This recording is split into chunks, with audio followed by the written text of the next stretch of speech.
خوشخبری ہے پاکستان کے لیے، اس کا تعلق ہے جناب سپورٹس کے میدان سے۔ گولڈ اور سلور دونوں پاکستان کے نام آئے ہیں۔ میرے خیال میں بہت بڑی کامیابی ہے پاکستان کی۔ پاکستان سپر لیگ کرکٹ کے حوالے سے جہاں پہ دو نئی ٹیموں نے انٹری کرنی تھی، میرے خیال میں اس کے اوپر انڈیا کو بڑی آگ لگے گی۔ بھارتی اداکار وویک اوبرائے، ان کی ایک ویڈیو آئی ہے انسٹاگرام کے اوپر، اور بڑی اس میں ایک پاکستانی اینگل ہے اس سارے معاملے کے اندر۔ روس یوکرین جنگ میں جو ہے وہ ایک دم وہاں پہ تیزی آ گئی ہے، اور روس نے میزائلوں اور ڈرونز کی وہاں پہ جو ہے وہ بارش کی ہے۔ السلام علیکم ناظرین، میں ہوں منصور علی خان، اپنے ریل چینل کے اوپر آپ کو خوش آمدید کہیں گے۔ پچھلے 12 گھنٹے کی اہم ترین خبروں کے ساتھ ایک دفعہ پھر آپ کے سامنے حاضر ہیں۔ اس سے پہلے آپ سے درخواست کے چینل کو سبسکرائب کرنا مت بھولیے گا، بیل آئیکن پریس کیجئے۔ اگر آپ کو ویڈیو پسند آئے اسے لائک اور شیئر ضرور کیجئے گا۔ اچھا جی، سب سے پہلے تو ویلاگ میں آج سب سے پہلے آغاز ہوگا ایک خوشخبری سے، اور خوشخبری ہے پاکستان کے لیے، اور اس کا تعلق ہے جناب سپورٹس کے میدان سے، جہاں پہ سعودی عرب کے دارالحکومت ریاض کے اندر بیسکلی اسلامک سولیڈارٹی گیمز کھیلی جا رہی ہیں، اور وہاں پہ پاکستان کے Olympic gold medallist Arshad Nadeem, انہوں نے جیولن تھرو کے اندر جناب گولڈ میڈل جو ہے وہ اپنے نام کیا ہے۔ ارشد ندیم نے 83.05 میٹر کی تھرو پھینک کر گولڈ میڈل جو ہے وہ جیتا ہے، اور پاکستان ہی کے محمد یاسر سلطان نے 76.04 میٹر تھرو کے ساتھ جو ہے وہ سلور میڈل بھی جو ہے وہ اپنے نام کیا ہے۔ سو جیولن تھرو میں گولڈ اور سلور دونوں پاکستان کے نام آئے ہیں۔ میرے خیال میں بہت بڑی کامیابی ہے پاکستان کی، اور نائجیریا کے سیمیول ایڈمز انہوں نے 76.01 میٹر کے ساتھ جو ہے وہ تھرو کر کے تیسرا نمبر انہوں نے حاصل کیا ہے۔ ارشد ندیم کی پہلی تھرو ایکچولی 75.44 میٹرز کی تھی، اور دوسری بار جو ہے ارشد ندیم نے 83.05 میٹر کی سب سے بڑی تھرو کی، جبکہ تیسری بار انہوں نے 82.48 میٹر کی تھرو کی۔ چوتھی باری میں ارشد ندیم جو ہے لمبی تھرو کرنے میں ناکام رہے، جبکہ پانچویں باری کے اندر جو ہے ان کی جو تھرو تھی وہ فاؤل تھی، سو اس لیے 83.05 میٹرز کی جو تھرو تھی وہ کنسیڈر کی گئی، اور اس کے مطابق جو ہے وہ ارشد ندیم نے یہ گولڈ میڈل جو ہے وہ اپنے نام کیا ہے۔ اس سے پہلے ارشد ندیم اولمپکس کے اندر، کامن ویلتھ گیمز کے اندر، ایشین گیمز کے اندر اور ورلڈ ایتھلیٹک چیمپئن شپ میں بھی میڈل جو ہے وہ اپنے نام کر چکے ہیں۔ سو اسلامک سولیڈارٹی گیمز کے اندر بھی جو ہے وہ پاکستان نے اپنا نام روشن کیا ہے ارشد ندیم کے ذریعے۔ تو یہ سب سے پہلی جو ہے خوشخبری یہاں سے آئی تھی۔ اور کھیل کے میدان سے ایک اور خبر ہے پاکستان سپر لیگ کرکٹ کے حوالے سے، جہاں پہ دو نئی ٹیموں نے انٹری کرنی تھی۔ آپ جانتے ہیں کہ پہلے آلریڈی جو ہے وہ کراچی، لاہور، اسلام آباد اور کوئٹہ، پشاور، یہ ٹیمیں تو پہلے ہی موجود تھیں۔ ملتان سلطان کا جو ہے آلریڈی ایک ایشو چل رہا ہے، لیکن دو اور ٹیمیں جو ہیں وہ ایڈ ہونی تھی۔ تو جو دو نئی ٹیمیں ہیں اس میں جناب اب جو ایڈیشن ہوا ہے وہ ہوا ہے گلگت کا اور فیصل آباد کا۔ اب یہ جو اس میں خاص طور پہ جو گلگت کی انٹری ہے، میرے خیال میں اس کے اوپر انڈیا کو بڑی آگ لگے گی، کیونکہ اس سے پہلے بھی جو ہے جب اس قسم کی پروپوزلز جو ہے وہ آئے تھے تو گلگت کو اب پاکستان سپر لیگ کے اندر جو ایک ریپرزنٹیشن ملے گی، ظاہری بات ہے گلگت بلتستان کے لوگ جو ہیں اس سے کافی زیادہ خوش ہوں گے کہ ان کی ٹیم بھی جو ہے وہ پی ایس ایل کا حصہ ہوگی۔ So best of luck to them. اور ساتھ ہی ساتھ یہ بھی کہا جا رہا ہے کہ ملتان سلطان کی جو فرینچائز ہے اس کے اونرشپ کی تبدیلی کے لیے بھی جو ہے وہ کہا جا رہا ہے کہ ہو سکتا ہے اس کے لیے بھی بڈ کی جائے۔ وہ آلریڈی علی ترین کے پاس ہے، لیکن علی ترین کے ایشوز چل رہے ہیں پاکستان کرکٹ بورڈ کے ساتھ، سو وہاں پہ بھی جو ہے ملتان کے لیے بھی ایکسپیکٹ کیا جا رہا ہے کہ کوئی نیا اونر جو ہے وہاں پہ آئے گا۔ اس کے بعد ایک اور خبر جو ہے وہ ہے صحافت کے میدان سے، اور فروخ شہباز بڑائچ، یہ ایک سینئر جرنلسٹ ہیں۔ As a very very good journalist, I must admit. میں نے ان کے ساتھ بلکہ ایک پوڈ کاسٹ بھی کیا ہوا ہے، اور لاہور کے جو ینگ جرنلسٹ ہیں میں ان کو بہت ہائی ریٹ کرتا ہوں۔ انہوں نے بڑا اچھا کام کیا ہوا ہے پچھلے کئی سالوں کے اندر۔ انہوں نے ایک واقعہ شیئر کیا ہے، اور وہ یہ ہے کہ وہ جب پاکستان سے باہر گئے ہوئے تھے اور جب وہ پاکستان واپس آئے ہیں تو انہیں ایف آئی اے کے حکام نے جناب لاہور ایئرپورٹ کے اوپر روک لیا۔ انہوں نے اپنے فیس بک کے اوپر جو ہے ایکچولی پوری ایک پوسٹ کی ہے، میں ان کی پوسٹ آپ کے ساتھ شیئر کرنا چاہوں گا۔ انہوں نے لکھا کہ جی آج کینیڈا سے واپسی پر مجھے لاہور ایئرپورٹ پر روک لیا گیا، ایف آئی اے کے اہلکار مجھے ساتھ لے گئے، پوچھنے لگے سر آپ کہاں سے آئے ہیں؟ روکنے والے اہلکار نے کہا میں آپ کے شوز دیکھتا ہوں، آپ تو غدار نہیں لگتے۔ پھر بتایا آپ کا نام سٹاپ لسٹ میں ہے، آپ کب ملک سے باہر گئے تھے؟ اگر آپ کا مسئلہ تھا تو واپس کیوں آئے؟ سر وہیں سیٹل ہو جاتے، یہاں کیا رکھا ہے؟ میں نے جواب دیا بھائی میرا سب کچھ یہ ملک ہے، اس ملک نے مجھے پہچان دی ہے۔ خیر مجھے بٹھایا گیا، کہا گیا انتظار کریں، اوپر سے پوچھ رہے ہیں۔ میں نے سوال کیا میرا نام کس وجہ سے سٹاپ لسٹ میں ڈالا گیا ہے؟ جواب ملا سر یہ تو ہمیں نہیں پتا، یہ ان کا کام ہے، وہ ہی نام بھیجتے ہیں۔ سب اہلکار اچھے تھے، مجھے پوچھتے رہے چائے لیں گے؟ اگر آپ کا سامان ہے تو کسی کو کہہ دیں، کیونکہ ابھی کچھ پتہ نہیں، شاید آپ جلدی فری ہو جائیں، شاید کوئی آپ کو لینے آ جائے، بتایا گیا کہ جنہیں روکا جاتا ہے ان کے نام کے آگے ریفرنس ہوتا ہے کہ یہ بندہ اب کن کے حوالے کرنا ہے، مطلب کس ڈپارٹمنٹ نے ایکچولی آپ کی گرفتاری جو ہے وہ مانگی ہوئی ہے. انہوں نے کہا لیکن آپ کے نام کے آگے جو ہے کوئی لسٹ میں کچھ بھی نہیں لکھا ہوا کہ ایکچولی یہ کہاں سے آیا ہے. آگے لکھتے ہیں کہ جی یہ بندہ اب کن کے حوالے کرنا ہے، مگر آپ کے کیس میں ایسا نہیں ہے. بالآخر کچھ دیر بعد مجھے کہا گیا کہ آپ جا سکتے ہیں، مگر اب آپ اپنا نام نکلوائیں ورنہ آپ بیرون ملک نہیں جا پائیں گے. اہلکار نے کہا سر ان سے مل کر اپنا مسئلہ حل کروائیں. جتنی دیر مجھے بٹھائے رکھا، ایف آئی اے کے افسران کہنے لگے سر ٹی وی پر ہمارے مسائل بھی اجاگر کریں، سی ایس پیز نے ہماری مت ماری ہوئی ہے، میرا نام کوٹ کیے بغیر ہمارا کچھ کریں، کوئی پروموشن نہیں ہو رہی، ہمارے ساتھ بہت برا سلوک کیا جا رہا ہے. اتنی دیر میں ایک اہلکار پاسپورٹ لے گیا. سر آپ کی رپورٹ بنا لیں پھر آپ جا سکتے ہیں. وہیں دفتر میں میری تصویر بنائی گئی، کچھ دیر پاسپورٹ میرے ہاتھ میں تھما دیا. آپ جا سکتے ہیں. جلدی جلدی شکریہ ادا کر کے باہر نکلنے لگا. پیچھے سے پھر آواز آئی سر رکیں. میں سوچنے لگا اب ضرور رگڑا لگائیں گے. روکنے والا اہلکار کہنے لگا سر جی ایک سیلفی ہونی چاہیے، یادگار رہے گی. اس نے دوسرے اہلکار سے کہا کہ تم بھی آ جاؤ تصویر میں. جواب آیا میں مرنا ہے. فضا میں قہقہ بلند ہوا. میں مطمئن ہو کر باہر نکل آیا. لیکن یہ سب لکھتے ہوئے سوچ رہا ہوں اپنے ملک کے حوالے سے اتنی بے یقینی کیوں ہے؟ میرا نام کیوں اس لسٹ میں ڈالا گیا؟ میرے پر آج تک کوئی ایف آئی آر نہیں ہے. انشاءاللہ میں کوشش کر رہا ہوں پتہ چلے آخر ایسا کیوں ہوا. الحمدللہ میں خیریت سے ہوں. آپ سب کی محبت کا شکر گزار ہوں.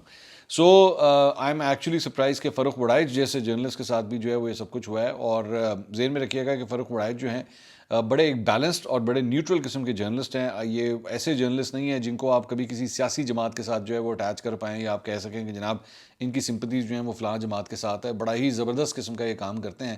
اور اگر ان کو بھی روک لیا گیا ہے تو میرے خیال میں پھر پاکستان کے اندر کوئی بھی جرنلسٹ جو ہے وہ اپنے آپ کو سیف محسوس نہ کرے. اس کے علاوہ گزشتہ ویڈیو کے اندر ہم نے آپ کے ساتھ ایک خبر یہ شیئر کی تھی کہ پشاور کے 3 بڑے میڈیکل اداروں خیبر میڈیکل ٹیچنگ ہسپتال، خیبر میڈیکل کالج اور خیبر کالج آف ڈینٹسٹریز نے chief justice of Pakistan justice Yahya Afridi کے صاحبزادے بیرسٹر ابراہیم خان افریدی کو اپنا قانونی مشیر جو ہے وہ مقرر کیا تھا اور بورڈ آف گورنرز نے اس کا باضابطہ اعلان بھی کیا تھا. اب اس کے اندر ایک اپڈیٹ یہ آئی ہے، 2 جرنلسٹ نے جو ہے ایکچولی اس کے اوپر ٹویٹ کیا ہے کہ چیف جسٹس یحییٰ افریدی کے صاحبزادے نے اپنی پوزیشن سے جو ہے وہ استعفیٰ دے دیا ہے اور وہ اب مزید اس پوزیشن کے اوپر جو ہے وہ کام نہیں کریں گے. تو یہ اس کے اوپر اپڈیٹ آئی ہے. اس کے علاوہ وزیر اعلیٰ خیبر پختونخوا سہیل افریدی کا ایک بیان سامنے آیا ہے. انہوں نے کہا ہے کہ جی ملک میں بہت جلد کچھ بڑا ہونے والا ہے. اب یہ بڑا کیا ہونے والا ہے یہ تو سہیل افریدی صاحب بھی بتا سکتے ہیں. ضلع ہری پور میں جلسہ عام سے وہ خطاب کر رہے تھے. انہوں نے کہا کہ جی پاکستان کا مقبول لیڈر اور اس کی اہلیہ جیل میں ہے. اڈیالہ جیل کے باہر قائد تحریک انصاف کی بہنوں پر مبینہ تشدد کیا گیا. انہوں نے کہا قائد تحریک انصاف اپنے اہل خانہ سمیت ملک کے لیے قربانیاں دے رہے ہیں. 23 تاریخ کو ہونے والے ضمنی انتخابات میں پی ٹی آئی کو ووٹ دیں. اگر انتظامیہ یا پولیس نے دھاندلی کی کوشش کی تو انجام اچھا نہیں ہوگا. انہوں نے کہا کہ جی انتخابی نتائج تبدیل کیے گئے تو حالات سنگین ہو گئے. پاکستان میں بہت جلد کچھ بڑا ہونے والا ہے. اب کیا بڑا ہونے والا ہے یہ اس کی انہوں نے تفصیلات نہیں بتائی، بس یہی انہوں نے کہا کہ کچھ بڑا ہونے والا ہے. عام طور پہ تھمبنیلز کے اوپر جو ہے آپ اکثر اوقات یہ چیزیں پڑھتے ہیں. ہم نے بھی اسی لیے شاید لکھا ہے کہ کچھ بڑا ہونے والا ہے، لیکن کیا ہونے لگا ہے یہ انہوں نے سہیل افریدی صاحب نے جو ہے نہیں بتایا. اس کے علاوہ تحریک تحفظ آئین پاکستان کی قیادت میں عمران خان کی بہنوں سے یکجہتی کے اظہار کے لیے جو ہے وہ ان کے مختلف وفد جو ہیں وہ بنی گالہ پہنچے. اس موقع پہ محمود خان اچکزئی نے کہا کہ 5 نکات پر اگر ادارے اور حکمران دستخط کرتے ہیں تو عمران خان سے دستخط کروانا میری ذمہ داری ہے. انہوں نے کہا کہ وہ میثاق آئین اور جمہوریت کے لیے عمران خان سے متعلق گارنٹی دینے کو تیار ہیں. علیمہ خان نے بھی محمود خان اچکزئی کے موقف کی اس موقع کے اوپر تائید کی. وزیر اعظم کے مشیر رانا ثناء اللہ نے جیو نیوز سے گفتگو کی. انہوں نے کہا کہ جی شواہد موجود ہیں کہ علیمہ خان اپنے بھائی کے ایسے پیغامات لاتی رہی ہیں جو ملک میں انارکی اور افراتفری پیدا کریں. انہوں نے واضح کیا کہ ایسا اب جو ہے وہ ہم نہیں ہونے دیں گے. انہوں نے کہا جی عمران خان کو چاہیے کہ جیل میں ہیں تو جیل کاٹیں. اگر انہوں نے جیل میں بیٹھ کر تحریک چلانی ہے اور انارکی اور افراتفری پھیلانی ہے تو ان چیزوں کا سامنا کرنا پڑے گا. قانون ایسے افراد کی ملاقاتیں روکنے کا اختیار انتظامیہ کو دیتا ہے. اگر انتظامیہ کا موقف غلط ہے تو اسے عدالت میں غلط ثابت کریں، ملاقات کی اجازت مل جائے گی. پہلے یہ طے ہونا چاہیے کہ تشدد ہوا یا نہیں ہوا. دھرنا دینا کسی کا اختیار نہیں، ایسے لوگوں کو اٹھانا انتظامیہ کا اختیار ہے، لیکن اچھے طریقے سے ہٹایا جانا چاہیے. اس میں تشدد کا پہلو نہیں ہونا چاہیے. بیسکلی ان کی بہنوں کے حوالے سے یہ بات کر رہے ہیں کہ ان کی بہنوں کے اوپر جو ہے وہ ایلیجڈلی تشدد کیا گیا یا ان کو گھسیٹا گیا. یہ میرے خیال میں کہنا درست ہوگا. تو اس کے اوپر رانا ثناء اللہ صاحب یہ کہہ رہے ہیں کہ ایسا ایلیمنٹ جو ہے وہ نہیں ہونا چاہیے. اس کے علاوہ مریم نواز صاحبہ جو ہے وہ کل پنڈی کے اندر الیکٹرک بسوں کی ایک تقریب کے حوالے سے جو ہے وہ موجود تھیں. بیسکلی پنڈی کے لیے جو ہے ان بسز کا جو ہے وہ ایک انتظام شروع کیا جا رہا ہے. تو اس کی تقریب میں انہوں نے کہا جی مسلم لیگ نون کا خیال آتے ہی ذہن میں موٹر ویز اور ترقیاتی منصوبے آتے ہیں. مخالفین بھی نون لیگ کے کاموں کا اعتراف کرتے ہیں. کام محنت سے ہوتا ہے، جادو ٹونے سے نہیں. کچھ لوگوں نے سیاست میں کئی سال ضائع کیے، کام نہیں کیا، ان کا نام لو تو بدتمیزی کا خیال آتا ہے. مری میں جتنے کام ہوئے شریف برادران نے کیے. نون لیگ آتی ہے تو ملک ترقی کرنے لگتا ہے. نون لیگ کو جب ہٹایا جاتا ہے تو ملک تنزلی کی طرف جانے لگتا ہے. کوئی شہر ایسا نہیں جہاں سڑکوں کا جال نہ بچھا ہو. سڑکوں کا جال ہے تو یہ بسیں چل رہی ہیں. الیکٹرک بسیں ماحول آلودہ نہیں کریں گی اور کرایہ صرف 20 روپے ہوگا. انہوں نے کہا کہ پاکستان کا پہلا سرکاری کینسر ہاسپٹل تکمیل کے آخری مراحل میں ہے. ایک وقت تھا جب کینسر کے مریضوں کے لیے مفت دوا بند کر دی گئی تھی. اب کینسر، ہیپیٹائٹس اور شوگر کے مریضوں کو گھر پر 2 ماہ کی دوا جو ہے وہ مل رہی ہے. یہ کہنا ہے مریم نواز کا. اس کے علاوہ بلوچستان کے حوالے سے کل رات کو ایک بڑی اہم ڈیولپمنٹس ہوئی ہیں اور نون لیگ کے سینیٹر دوستین ڈومکی نے ایک دعویٰ کیا ہے کہ جی پیپلز پارٹی نے سرفراز بگٹی کی جگہ بلوچستان کا نیا وزیر اعلیٰ لانے کا فیصلہ کیا ہے. ذہن میں رکھیے گا یہ نون لیگ کے سینیٹر جو ہیں وہ یہ کلیم کر رہے ہیں کہ پیپلز پارٹی اپنا جو وزیر اعلیٰ ہے بلوچستان کا اس کو تبدیل کرنے جا رہی ہے. انہوں نے کہا سرفراز بگٹی کی تبدیلی کی بڑی وجہ بیڈ گورننس ہے. ان کی کارکردگی سے پیپلز پارٹی کے اپنے ایم پی ایس بھی جو ہیں وہ نالاں ہیں. پیپلز پارٹی نے نئے وزیر اعلیٰ کے نام پر مشاورت شروع کر دی ہے اور ان ہاؤس تبدیلی ہوگی. نیا وزیر اعلیٰ پیپلز پارٹی کا ہی ہوگا. انہوں نے یہ بھی دعویٰ کیا کہ پی پی پی اور نون لیگ میں بلوچستان کی وزارت اعلیٰ سے متعلق 2.5 سال کا معاہدہ ہے. انہوں نے کہا کہ جی پیپلز پارٹی کے سما نے رپورٹ کیا ہے جی پیپلز پارٹی کے پارلیمانی سیکرٹری لیاقت لہڑی نے وزیر اعلیٰ بلوچستان کو تبدیل کرنے کی تصدیق کرتے ہوئے کہا کہ کوشش ہے کہ کوئی نیا چہرہ سامنے لائیں، ایسا وزیر اعلیٰ آئے جو بلوچستان کے مسائل حل کرے. اکثریت وزیر اعلیٰ کی تبدیلی چاہتی ہے. تو ابھی ذہن میں رکھیے گا کہ آزاد کشمیر کے وزیر اعظم کے خلاف جو ہے وہ تحریک عدم اعتماد آئی ہے اور پیپلز پارٹی نے بیسکلی وہاں پہ اپنا اب وزیر اعظم جو ہے وہ الیکٹ کروایا ہے.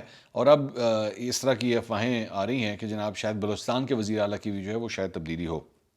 دوسری جانب پیپلز پارٹی بلوچستان کے صدر اور سینیٹر سردار محمد عمر گرگیش نے وزیر اعلیٰ بلوچستان سرفراز بگٹی کی تبدیلی سے متعلق چلنے والی خبروں کی سختی سے تردید کرتے ہوئے انہیں غیر ذمہ دارانہ، گمراہ کن اور بے بنیاد قرار دیا ہے. انہوں نے کہا کہ وزیر اعلیٰ بلوچستان کے حوالے سے نشر ہونے والی اطلاعات میں قطعاً کوئی صداقت نہیں اور پیپلز پارٹی اس طرح کی خبروں کو مکمل طور پر مسترد کرتی ہے. یہ ورژن بھی جو ہے ہم نے آپ کے سامنے رکھ دیا ہے. اس کے علاوہ سیکورٹی فورسز نے خیبر پختونخوا میں کامیاب کارروائیوں کے دوران جناب 4 دہشت گردوں کو ہلاک کر دیا. پاک فوج کے مطابق باجوڑ ضلع میں خارج کی موجودگی کی اطلاع پر انٹیلیجنس کی بنیاد پر آپریشن کیا گیا جہاں سیکورٹی فورسز نے دہشت گردوں کے ٹھکانوں کو مؤثر انداز میں نشانہ بنایا. اس دوران شدید فائرنگ کے تبادلے کے بعد ایک دہشت گرد جہنم واصل ہوا. اسی طرح مزید 2 دہشت گرد شمالی وزیرستان کے علاقوں اسپین وام اور ذاکر خیل میں آپریشن کے دوران مارے گئے جبکہ ایک اور مقابلہ ڈیرہ اسماعیل خان میں پیش آیا جہاں فورسز نے ایک اور دہشت گرد کو ٹھکانے لگایا ہے. اس کے علاوہ جناب پاک بحریہ نے انسداد منشیات کا ایک بڑا آپریشن کرتے ہوئے $130 ملین مالیت کی منشیات جو ہیں وہ ضبط کر لی ہیں. پاک بحریہ سے جاری بیان کے مطابق انسداد منشیات آپریشن پی این ایس تبوک نے ریجنل میری ٹائم سیکورٹی پیٹرول کے دوران بحیرہ عرب میں کیا گیا یہ آپریشن اور اس میں بھاری منشیات جو ہے وہ قبضے میں لی ہیں. اور انسداد منشیات آپریشن سعودی عرب کی زیر قیادت کمبائنڈ میری ٹائم فورسز کی ٹاسک فورس 150 کی معاونت سے کیا گیا. کارروائی کے حوالے سے کہا گیا کہ مشکوک ماہی گیر کشتی پر آپریشن کے دوران پی این ایس تبوک نے 2000 کلو گرام سے زائد آئس جو ایک نشہ ہے اسے ضبط کیا ہے. اور یہ انسداد منشیات آپریشن گزشتہ 2 ماہ کے دوران پاک بحریہ کا مسلسل تیسرا کامیاب آپریشن ہے اور پاک بحریہ سمندر میں غیر قانونی سرگرمیوں کی روک تھام کے لیے ہمہ وقت تیار ہے. اس کے علاوہ جناب پاکستان نے بھارتی طیاروں کی فضائی حدود کی بندش میں جو جناب 23 دسمبر تک جو ہے مزید ایکسٹینشن کر دی ہے اور پاکستان ایئرپورٹ اتھارٹی نے بھارتی طیاروں کے لیے فضائی بندش میں توسیع کا یہ نیا نوٹم جو ہے وہ جاری کر دیا ہے. اور نوٹم کے مطابق تمام مسافر طیاروں اور آرمی جہازوں کے لیے پاکستان کی فضائی حدود 23 دسمبر 2025 تک جو ہے وہ بند رہے گی. رائٹرز نے یہ جو پاکستانی فضائی حدود انڈین جہازوں کے لیے بند ہے اس کے اوپر ایک رپورٹ انہوں نے جاری کی ہے اور انہوں نے کہا کہ اس کی بندش کی وجہ سے ایئر انڈیا کی مغربی ممالک کے لیے پروازوں میں نہ صرف ایندھن کا خرچہ بڑھ گیا ہے بلکہ دورانیہ میں بھی جو ہے وہ تقریباً 3 گھنٹے کا جو ایک طویل گیپ ہے وہ آ گیا یعنی 3 گھنٹے ایکسٹینشن ہو گئی ہے کیونکہ انہیں پاکستان سے گھوم کے جو ہے وہ جانا پڑتا ہے. جس کے بعد فضائی کمپنی بھارتی حکومت کو آمادہ کرنے کی کوشش کر رہی ہے تاکہ چینی فضائی حدود استعمال کی جا سکے.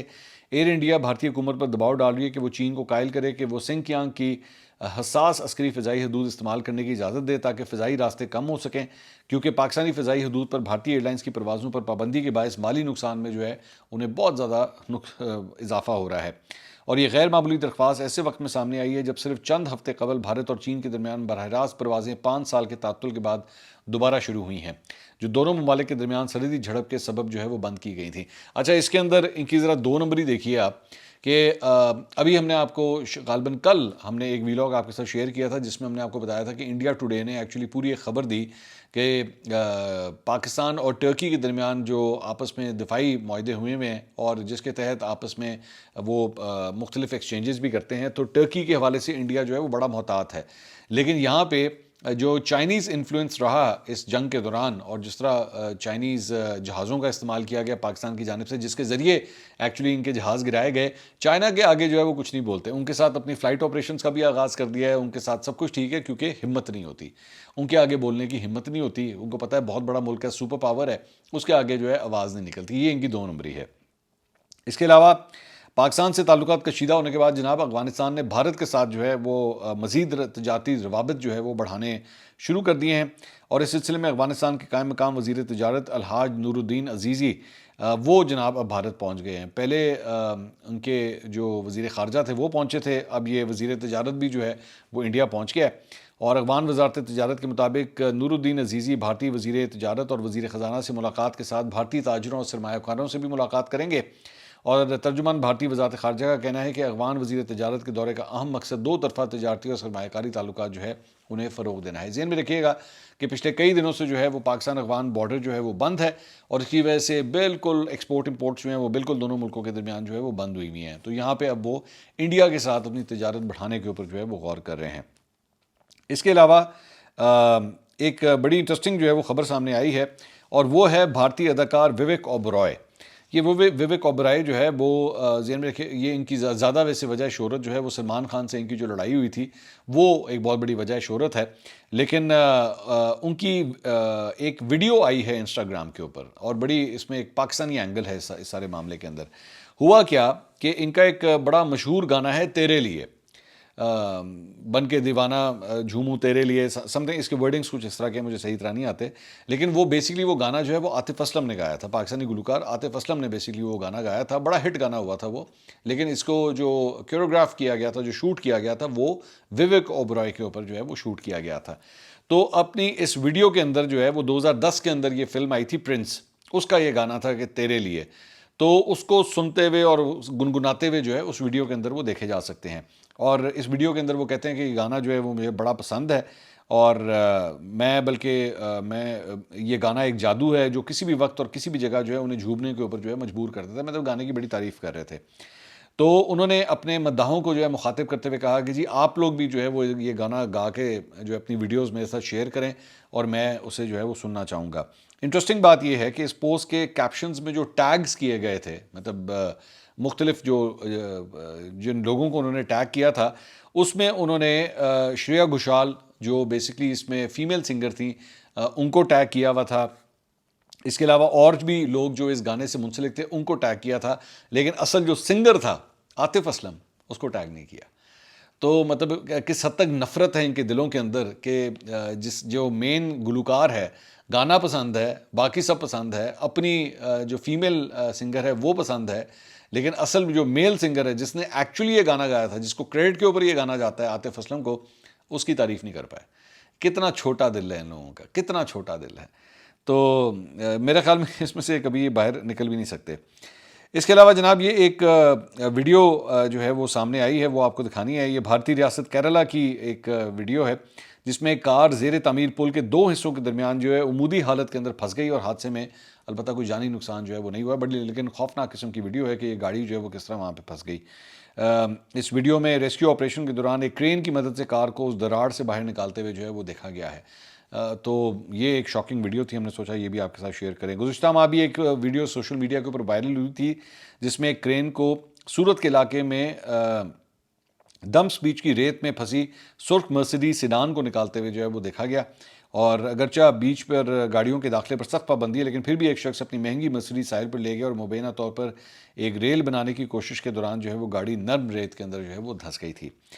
اس کے علاوہ جناب روس یوکرین جنگ میں جو ہے وہ ایک دم وہاں پہ تیزی آ گئی ہے اور روس نے میزائلوں اور ڈرونز کی وہاں پہ جو ہے وہ بارش کی ہے۔